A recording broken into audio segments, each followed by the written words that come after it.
Infinix তাদের gamer কাস্টমারদের কথা ভেবে আরো একটি গেমিং ডিভাইস লঞ্চ করেছে ইনফিনিক্স GT 50 Pro। এর আগে আমাদের কাছে আসছিল ইনফিনিক্স GT 30 Pro।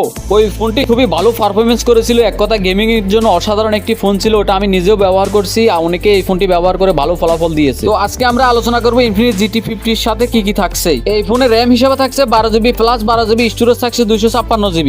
এই ফোনের মূল পাওয়ার হচ্ছে তার প্রসেসর। এই ফোনে থাকছে মিডিয়াটেক ডায়মন্ডসিটি 8500 আলটিমেট 5G প্রসেসর। তো গেম খেলার সময় এই ফোন ল্যাগ বা হ্যাং হওয়ার কোনো চান্সই নাই। এছাড়াও এই ফোনের ব্যাক ক্যামেরা থাকছে 108 মেগাপিক্সেল, ফ্রন্ট ক্যামেরা থাকছে 13 মেগাপিক্সেল। তো এই ফোনের ব্যাক ক্যামেরা দিয়ে আপনি দুর্দান্ত ফটোশুট করতে পারবেন। আরেকটি বিষয় বলতে ভুলেই গেছি, এই ফোনে কিন্তু 45 ওয়াট ফাস্ট চার্জিং সুবিধা রয়েছে, যেটা আমরা GT 30 Pro তে পেয়েছি। তো গেমার বন্ধুরা, ফোনটি আপনাদের কাছে কেমন লেগেছে অবশ্যই কমেন্ট করে জানাবেন। এই ফোনটি বাংলাদেশ অফিসিয়াল মার্কেটে পেয়ে যাবেন মাত্র 50,000 টাকার মধ্যেই। এছাড়াও 4 মাস, 6 মাস, 9 মাস এবং 12 মাসের কিস্তি সুবিধা তো থাকছেই। আরেকটি বিষয়, আমি ছোটখাটো একজন কন্টেন্ট ক্রিয়েটর, কোনো কিছু ভুল হলে কেউ সিরিয়াসলি নেবেন না। তো সবাই ভালো থাকবেন, সুস্থ থাকবেন। আজকের জন্য এ পর্যন্ত, দেখা হবে পরবর্তী কোনো ভিডিওতে।